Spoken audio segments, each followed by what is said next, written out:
திருப்பூர் மாவட்டம் அவிநாசி சட்டமன்ற தொகுதியில் தேசிய ஜனநாயக கூட்டணியின் வேட்பாளராக போட்டியிடும் மத்திய இணையமைச்சர் எல் முருகன் தீவிர பிரச்சாரத்தில் ஈடுபட்டார். கருவலூர் பகுதியில் வாக்கு சேகரிப்பில் ஈடுபட்டிருந்த பொழுது அங்குள்ள சாலையோர தேநீர் கடையில் அமர்ந்து தேநீர் அருந்தியவாறு மக்களுடன் கலந்துரையாடி வாக்கு சேகரித்தார். தன்னை பற்றி அவதூறாக ரீல்ஸ் வெளியிட்ட ஐஜேகே வேட்பாளர் மீது நடவடிக்கை எடுக்க கோரி அமைச்சரும் குன்னம் சட்டமன்ற தொகுதி திமுக வேட்பாளருமான சிவசங்கர் காவல் நிலையத்தில் புகார் அளித்துள்ளார்.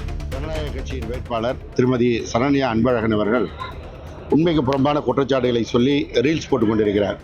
பொதுமக்களை சந்திப்பதற்கு திராணியற்று இந்த ரீல்ஸ்கள் மூலமாக ஏதோ ஒரு திசையை திருப்பலாம் என்கின்ற நோக்கத்தோடு அவர் செய்து கொண்டிருக்கிறார்.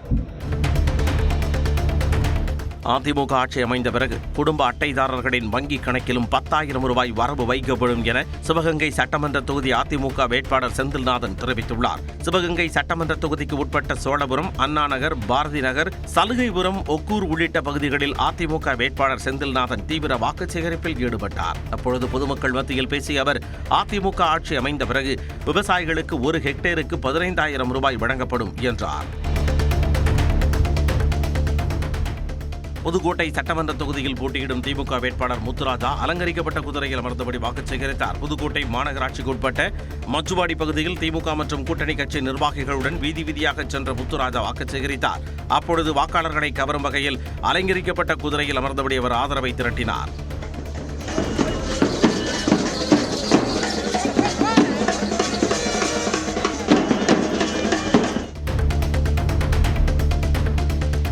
திருவள்ளூர் மாவட்டம் மதுரவாயல் தொகுதியில் பிரச்சாரத்தில் ஈடுபட்ட அதிமுக வேட்பாளரும் முன்னாள் அமைச்சருமான பெஞ்சமின் 100 வயது தம்பதியின் காலில் விழுந்து ஆசீர்வாதம் பெற்றார்.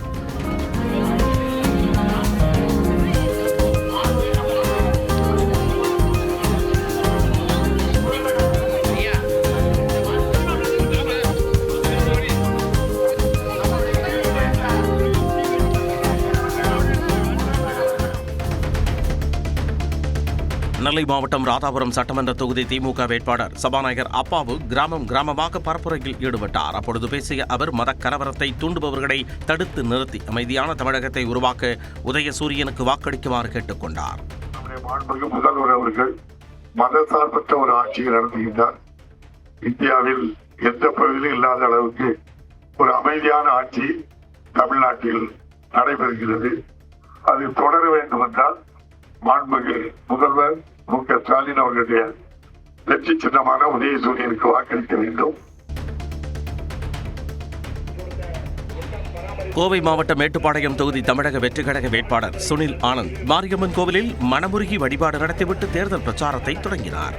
பொதுமக்களிடம் துண்டு பிரசுரங்களை வழங்கி அவர் விசில் சின்னத்திற்கு வாக்கு சேகரித்தார்.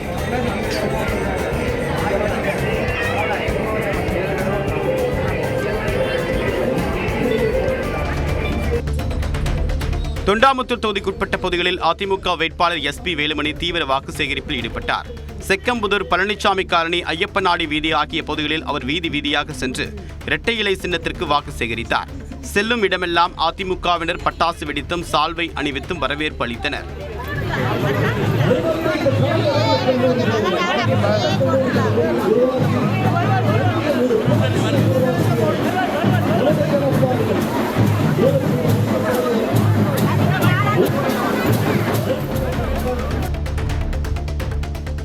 முதலமைச்சர் குறித்து சர்ச்சை கருத்து தெரிவித்த எடப்பாடி பழனிசாமிக்கு திமுக துணை பொதுச் செயலாளர் கனிமொழி கண்டனம் தெரிவித்துள்ளார். சேலம் தெற்கு தொகுதியில் திமுக வேட்பாளர் லோகநாதனை ஆதரித்து பரப்புரை மேற்கொண்டவர் கொரோனா காலத்தில் திமுக தான் மக்களை காப்பாற்றியதாகவும் கூறினார்.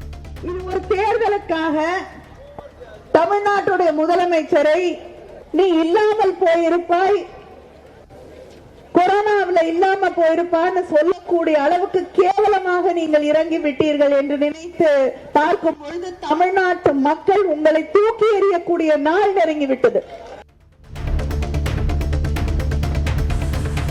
திருச்செங்கோடு தொகுதியில் போட்டியிடக்கூடிய கொங்கு மக்கள் தேசிய கட்சியின் பொதுச் செயலாளர் ஈஸ்வரன் வாக்கு சேகரிப்பின் போது விசைத்தறி இயக்கினார்.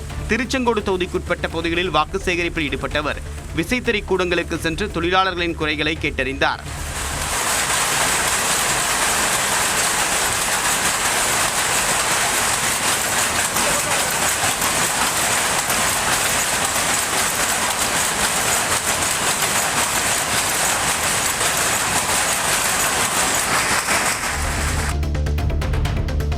காட்பாடி அருகே கரசமங்கலத்தில் கட்டப்பட்டுள்ள எம்ஜிஆர் ஆலயத்திற்கு சென்ற அமைச்சர் துரைமுருகன் மலர் தூவினார்.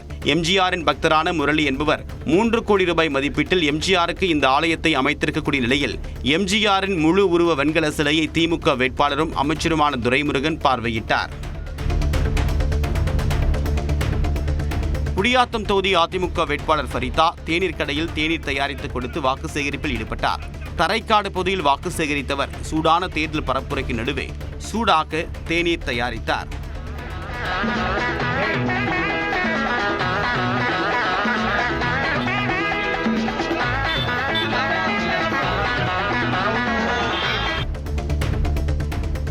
சோழிங்கநல்லூர் தொகுதியில் வேட்புமனு நிராகரிக்கப்பட்டதால் சுயேட்சை வேட்பாளர் ஒருவர் தீக்குளிக்க முயற்சி செய்த சம்பவத்தால் பரபரப்பு ஏற்பட்டது.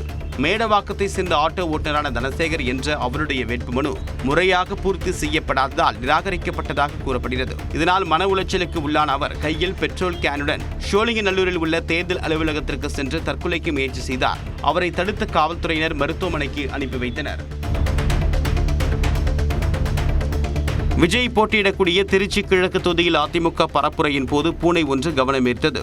பாலக்கரை பகுதியில் அதிமுகவின் பரப்புரைக்கு வந்திருந்த பெண் ஒருவர் பூனையையும் உடன் எடுத்து வந்திருந்தார். அப்போது வெயிலின் தாக்கம் அதிகமாக இருந்ததால் கையில் இருந்த கட்சி பதாகையை கொண்டு பூனைக்கு காற்று வீசிவிட்டார்.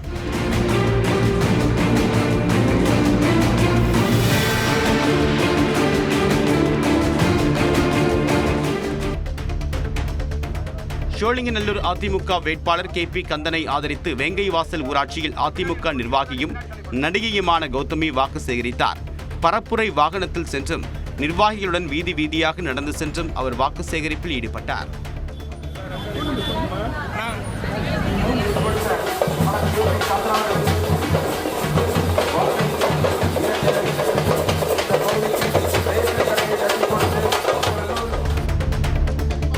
திருவாரூர் மாவட்டம் நன்னிலம் சட்டமன்ற தொகுதியில் பரப்புரையில் ஈடுபட்ட SDPI கட்சி மாநில தலைவர் பாட்டுப்பாடி வாக்கு சேகரிப்பில் ஈடுபட்டார். வண்டாம்பாளை, சொரக்குடி, மகிடஞ்சேரி, ஆனைக்குப்பம், ஆண்டிப்பந்தல், சிறிவாஞ்சியம், வாழ்க்கை உள்ளிட்ட பகுதிகளில் முபாரக் பரப்புரை செய்தார். அப்போது மணப்பாறை, மாடுகட்டி, மாயவரம், ஏறு ஊட்டி என்ற பாடலை பாடி விவசாயிகளை உற்சாகப்படுத்தி முபாரக் வாக்கு சேகரித்தார்.